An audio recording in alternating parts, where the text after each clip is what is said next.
Test playing দেশগুলোর মধ্যে চলতি বছর টি-20-তে কোন দেশের মিডল অর্ডার সবচেয়ে বাজে স্ট্রাইক রেটে ব্যাট করেছে, সবচেয়ে খারাপ পারফরমেন্স করেছে বলেন তো? আপনি জানেন বাংলাদেশ। জাকের আলী অনিক, নুরুল হাসান সোহান, তাওহিদ হৃদয় এবং শামীম হোসেন পাটোয়ারিরা মিলে এই ঘটনাটা ঘটিয়েছেন।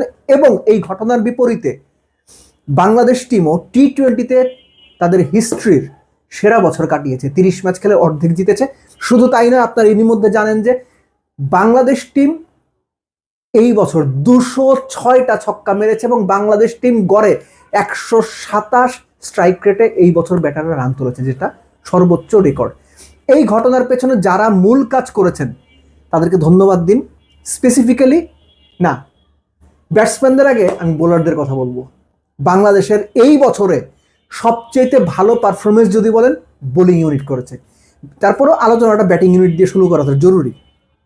টপ অর্ডার, আপনারা যারা মোটামুটি নিয়মিত আমার এই বকবক কিংবা আমার এই আলোচনা শোনেন, তারা প্রায়ই একটা জিনিস খেয়াল করার কথা, আমি কিন্তু লম্বা সময় ধরে বলে আসছি, পারভেজ ইমন, তানজিদ তামিম যখন থেকে ওপেন করা শুরু করেছেন, বাংলাদেশ অন্তত 65 to 70% ম্যাচে পাওয়ার প্লেতে অ্যারাউন্ড 50 রান তুলে ফেলে।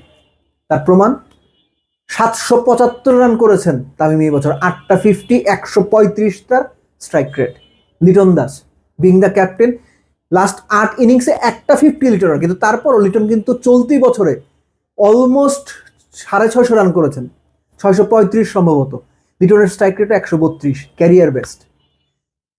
পারভেজ ইমন তিনিও 500-র উপরে রান করেছেন এই বছরে, তার স্ট্রাইক রেট 138-এর মতো, 4টা 50। এই যে টপ অর্ডারের 3 জনের কথা বললাম, এর সাথে সাইফ তো খুব বেশি দিন ধরে আসেননি, যখন থেকে এসেছেন মোটামুটি পারফর্ম করছেন। অর্থাৎ বাংলাদেশে যে সবচেয়ে বেশি ছক্কা মেরেছে, 127 স্ট্রাইক রেটে রান করেছে, এর সব কিছুই হয়েছে টপ অর্ডারের কারণে। ডুবিয়েছে মিডল অর্ডার গড়ে 100 স্ট্রাইক রেটেও রান করতে পারেনি। সো সেটা তারা যদি ওই সার্ভিসটা বা সাপোর্টটা দিতে পারতেন, বেটার পারফরমেন্স করতে পারতেন, আমি মনে করি বাংলাদেশ 30 ম্যাচের অন্তত 20টা ম্যাচ জিতত। মিডল অর্ডারের কারণে চলতি বছর বাংলাদেশ কমপক্ষে 5 থেকে 7টা ম্যাচ হারছে, কমপক্ষে। সো এই মিডল অর্ডার বিশ্বকাপে গিয়ে যদি পারফরমেন্স বের না করতে পারে, তাহলে বিশ্বকাপে বাংলাদেশ দল ওই আগের মতোই বোলার আর টপ অর্ডারের উপর নির্ভর করতে হবে। সো বোলারদের আলোচনাতে সবার আগে যে নামটা আসে, that is Rishad Hossain. 33 wicket পেয়েছেন, কত 8.5-এর মতো বোধহয় ইকোনমি। সেই দিক থেকে মুস্তাফিজ 26 উইকেট পেয়েছেন, কিন্তু তার ইকোনমি 6-এর সামান্য উপরে। তাসকিন 24 উইকেট পেয়েছেন, ইকোনমি প্রায় 9-এর কাছাকাছি। টপ 3 ধরলে এই 3 জনে, কিন্তু আমি পার্সোনালি ফিল করি এই বছর তাসকিনের চাইতে তানজিম সাকিব বেটার বল করেছেন, বেটার থ্রেট ক্রিয়েট করেছেন। বিভিন্ন সময়ে যখন উইকেট দরকার হয়েছে, যখন মুস্তাফিজ কিংবা তাসকিন ব্যর্থ হয়েছেন, তানজিম সাকিব এসে উইকেট পাইয়ে দিয়েছেন। তার উইকেট 23টা, 8-এর ইকোনমিতে 23টা, তাসকিনের হচ্ছে 24টা। সো বোলিং ইউনিট এবং টপ অর্ডার চলতি বছর বাংলাদেশকে দারুণ সাপোর্ট দিয়েছে, ডুবিয়েছে মিডল অর্ডার।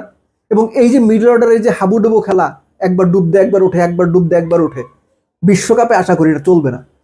বরং তারা ওই স্রোতের মতোই টপ অর্ডারের পেছনে যাবেন, পারফর্ম করতে করতে যাবেন।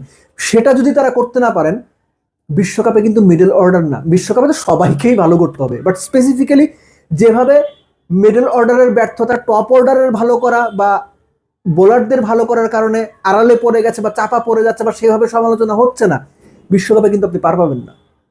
সো বিশ্বকাপের জন্য ওই মেন্টাল প্রস্তুতিটা রাখা উচিত। যারাই মিডল অর্ডারে থাকবেন তারা নিশ্চিত করেন, কারণ আপনারা নিজেরাও খুব ভালো জানেন যে 2025-এ আপনারা খুব বাজে পারফরমেন্স করেছেন। দল সব মিলে ভালো করেছে, কিন্তু আপনারা খুব বাজে পারফরমেন্স করেছেন। সেই ধারাবাহিকতা থেকে, বাজে পারফরমেন্সের ধারাবাহিকতা থেকে নিজেদেরকে বের করার দায়িত্বটা অবশ্যই মিডল অর্ডারে যারা থাকবেন আপনাদের। আশা করি বিশ্বকাপে আপনারা ভালো পারফরমেন্স করবেন এবং নিজেদেরকে বাজে পারফরমেন্সের যে বৃত্তটা আছে সেখান থেকে নিজেদের টেনে তোলার চ্যালেঞ্জটা নিজেরাই নেবেন।